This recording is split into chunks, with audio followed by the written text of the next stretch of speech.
Welcome to Lost in Transmission, a deeper dive into New Testament textual criticism.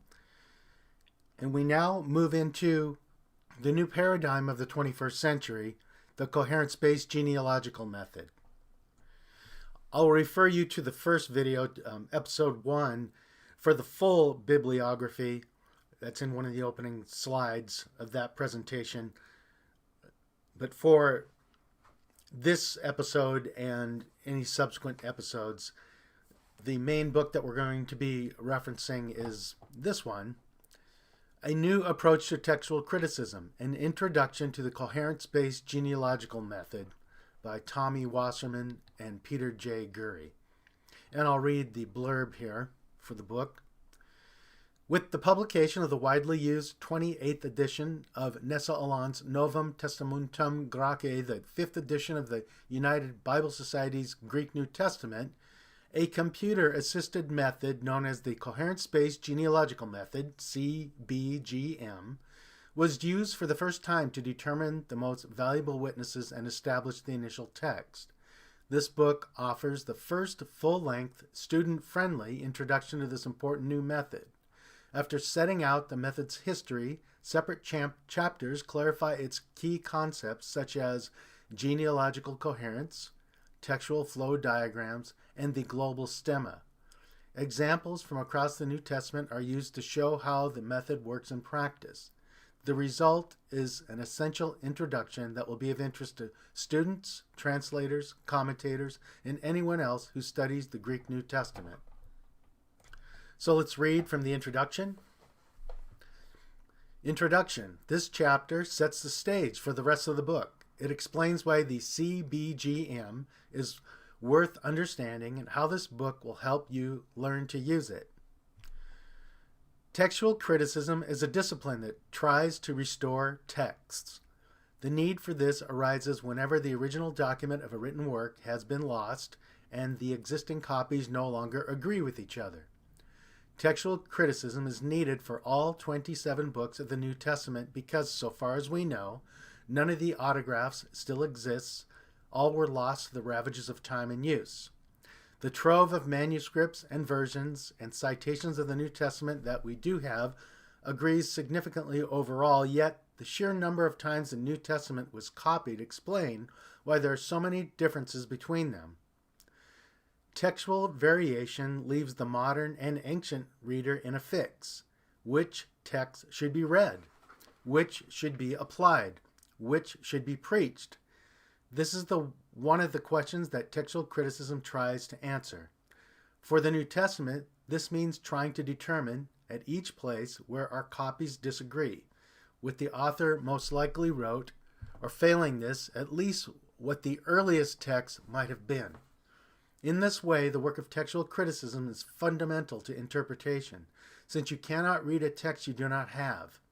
Because the interest of most readers of the New Testament is in what the authors wrote, this is what the New Testament textual criticism has traditionally aimed to determine as much as possible.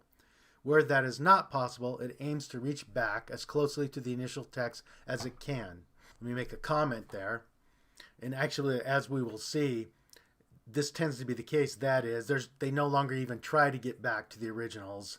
They realize that the science cannot connect all the way back. We can get close, but can't go all the way back. So it's the oldest or the initial text is what they try to achieve now. Get back to our reading. The changing landscape. For the New Testament, scholars have been working toward this goal for centuries, reaching back as far as Irenaeus in the 2nd century and Origen and Jerome in the 3rd and 4th centuries. In the modern period, the results of more systematic work take their most prominent form in critical editions of the Greek New Testament. Today, the two most popular are the Nessa Alon Novum Testamentum Graece, NA, and the United Bible Society's Greek New Testament, UBS. These are now in their 28th and 5th editions respectively, and they are by far the most popular editions in print.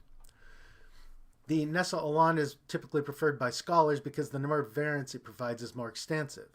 The UBS is typically more popular with students and translators because it presents only those variants thought to most affect translation and sets out the evidence for the variants more comprehensively and in an apparatus that's easier to read.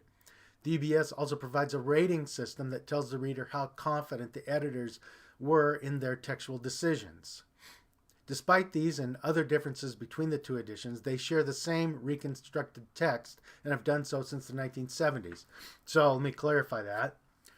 So the text of the New Testament between these two versions, these two providers of the Greek New Testament, the UBS and the NA, they share the same text, they share the same committee. However, the apparatus, the extra information about the variants is different. They're in different formats, and that's what they're talking about. So it's all the, let's call it metadata or the marginal data or the footnotes are different between the two versions. And that, in general, the UBS is user-friendly, where the NA has richer content for scholars.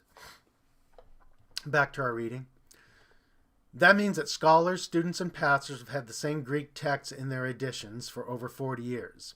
This is now changing. In the most recent editions, the text of some books has finally been revised on the basis of a larger Editio Critica Maior, ECM, which we will introduce in more detail in the next chapter. So let me stop right there. So this is the work that is done in Munster Institute that uses the coherence-based genealogical method. So this now is the foundational work, and once this small handful of like 5 scholars in Munster Institute, once they produce this ECM, then it is consumed by the UBS and the NA. So now UBS and NA are more consumers than they are collators of the New Testament, and they have delegated most of that work, or if not all of that work, to the Munster Institute and the ECM, which uses the coherence-based genealogical method. Okay, so that's kind of the manufacturing flow. It's the coherence-based genealogical method that resolves the variants, resulting in the ECM, which is then consumed by the critical editions of the Greek New Testament, the Nessa Alon and the United Bible Society versions. And as these 2 critical Greek New Testaments are then, well, since it's just one text, they are consumed by the versions or the translations. So your publishers, Nelson Publishing or Crossway or Lockman Foundation or St. Joseph's Press or whoever it is, will use the critical Greek New Testament as a foundation for translating into the vulgar languages such as English or Spanish or whatever it is. So let's not confuse translation with collating of the Greek. This topic, some lay people get confused about this, and I'll mention it again since we're sort of bringing this series going again after there's been quite of a gap between lesson 9 and lesson 10. Translation is the exercise of translating the original Greek into the vulgar languages, but this topic we're talking about is about getting all of the different manuscripts and known virtual texts of the Greek New Testament that as just one big database of data and collating that or reconstructing it back as close to the original or the earliest text as possible to establish a Greek New Testament to best of science's ability. And this is an ongoing project that's never really finished. And so that's the topic. That's what textual criticism is. It's the science of collating the Greek New Testament.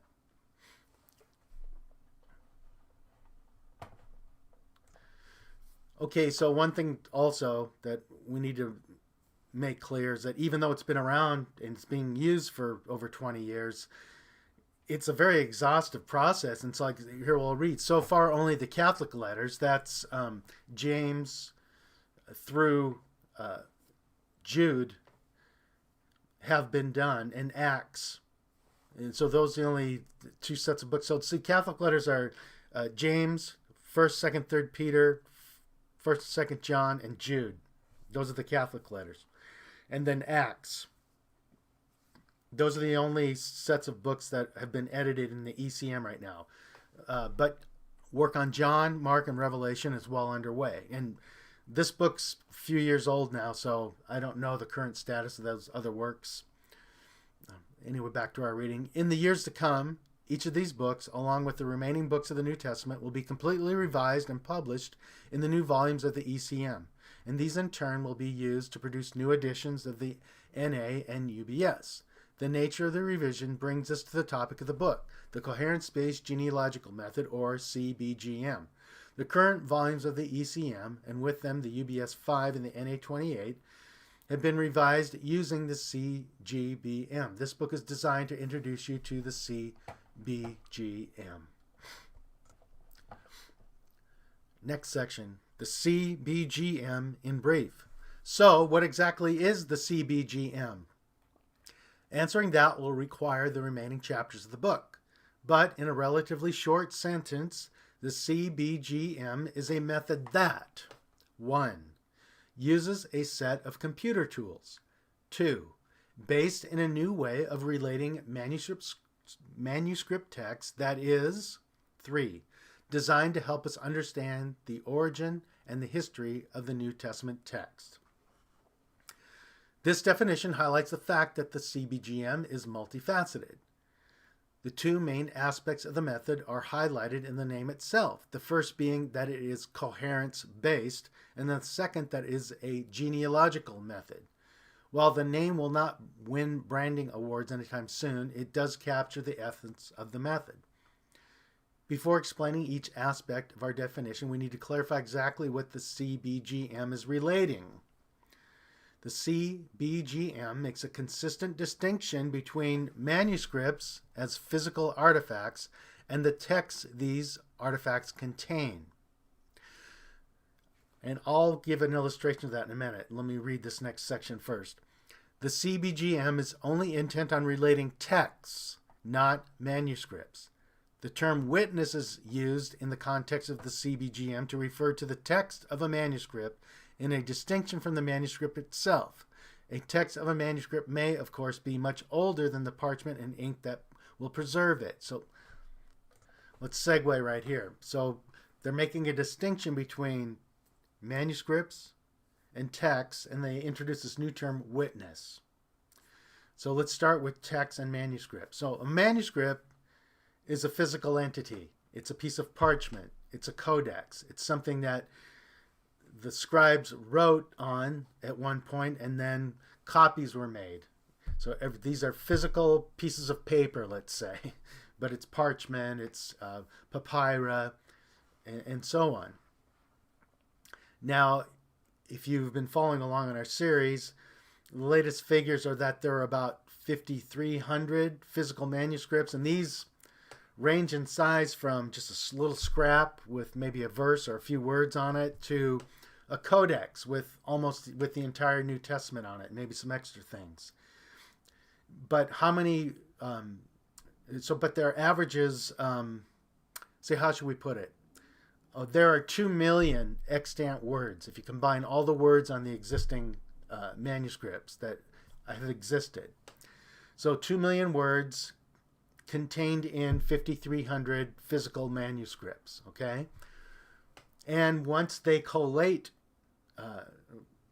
To give you an idea, there's 138,000 words in the New Testament. So 2 million words contained in 5,300 physical manuscripts to produce a Greek New Testament with about 138,000 words. Okay? Now, what does they mean by text? Is a manuscript a text? And that sometimes, though, the term is overloaded, but a text is different from a manuscript. So, for example, let's say you go to the library, and on the wall is a print of the Declaration of Independence. Well, it's not the original. We know the original was penned by the founding fathers of the United States in 1776. So, that print, let's say you find out from the librarian, was made in 2015. So it is a 2015 manuscript which contains a 1776 text. See the difference? Now, perhaps it wasn't taken from the original. Perhaps it's a print of another print, right? Of a print from another print from 1980. So you start getting so now it's a 2015 manuscript that's a child of a 2018 manuscript, both containing a 1776 text. And let's say that someone made a copy of the original 1776 Declaration of Independence. And let's say it's very close, but there's just a few words are missing. And you find a print that is a copy of that one, right? And so then that becomes a manuscript of this other one, which is a child. So you start building up these genealogical trees, a family tree. This is what the whole concept is, that texts are more abstract, right? A text represents the words, not necessarily though where the words are written. So you can have a 1776 text that physically exists on a 2015 copy or a 1980 copy, and so on. And so that's what the coherence-based genealogical method does, is determines the relationships of copies and texts that came from copies. And you can have a text now that does not necessarily have a physical manuscript that representing it, that it is known just by deduction, right? So triangulate. Sorry, I had to look up the word I was going to use. Triangulation. And I'm sorry, I couldn't give you an example. I'm just trying to give you a rough idea of what we're talking about here. So there's a difference. So the coherence-based genealogical method works with texts. And so if you could think of it as like a database entry, and it would have different fields of the entry, and in fact, what texts, which manuscripts of this text represented in, and things like that. But anyway, towards the end of the book, we might take a look at some of those records. Now, it mentioned witness. Now, a witness is can be like a church father. So let's say a church father writing has a verse, cites a Bible verse. That's a witness. And, let's say it matches with, goes back to an early writing that, and you start to see that it's a witness to a certain text. And so that's what witness is. Or it could be even a piece of pottery. It doesn't even have to be a writing. A piece of pottery with a verse on it. And that can be a witness to one of the variant readings. Anyway, like it says here, a text of a manuscript may, of course, be much older than the parchment and ink that preserved it. Just like I said, the print at the library is a 2015 print of a text that's a 1776 text. So hopefully that helps clarify, not further confuse you. To start with the first part of our definition, the CBGM uses a set of computer-based tools.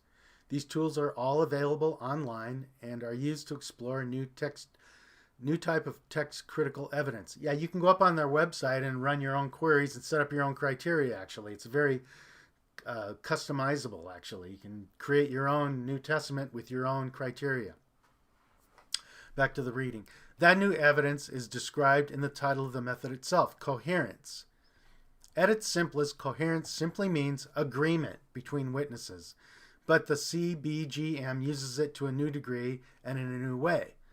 It is based on far more data than has been previously used to study the text of the New Testament. By the way, I just see that my definition of witness was a little bit too confined.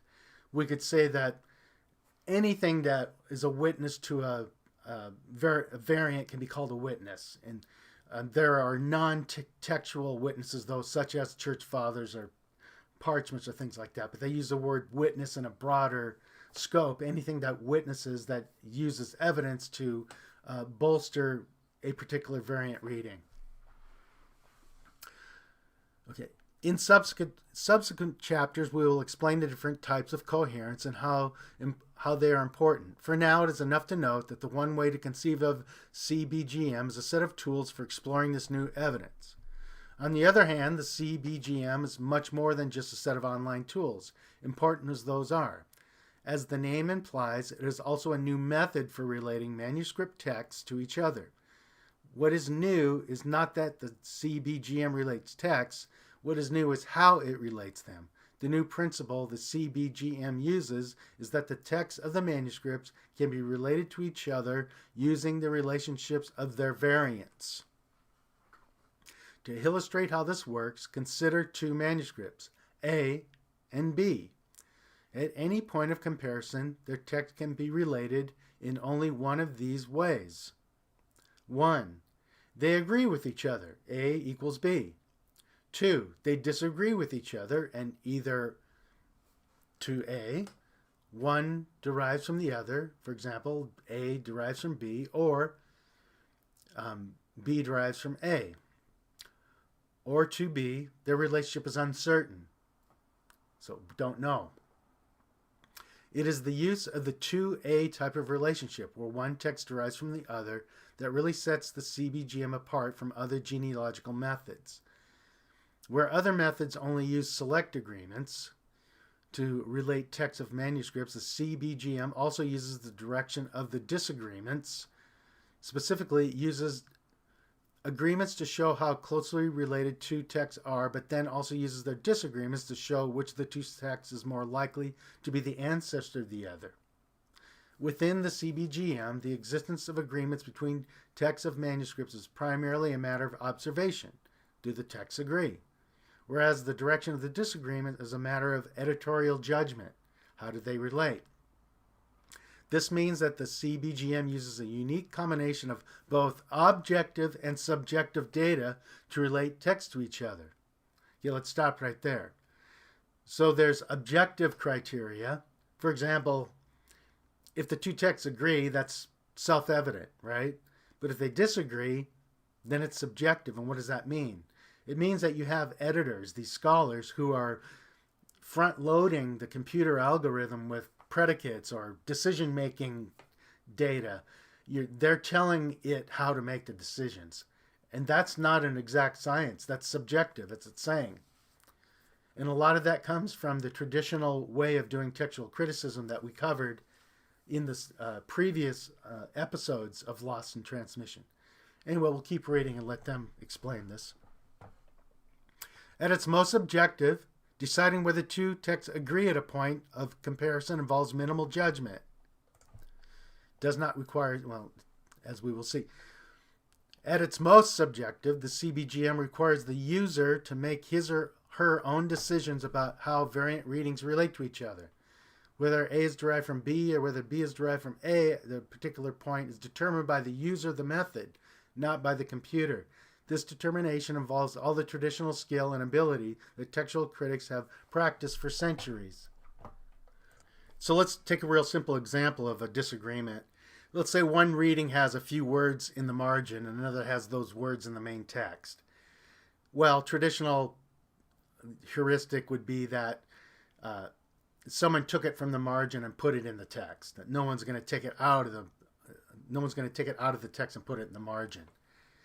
Also, they'll say that the more convoluted reading is preferred to the more clear reading, that scribes might clarify it or correct it to favor their doctrine, and those type of things. They're always going to that's traditional theory that they're going to impose upon the computer method. So you can see how this can get out of hand, though. And I'm going to make a criticism as someone with a computer science background.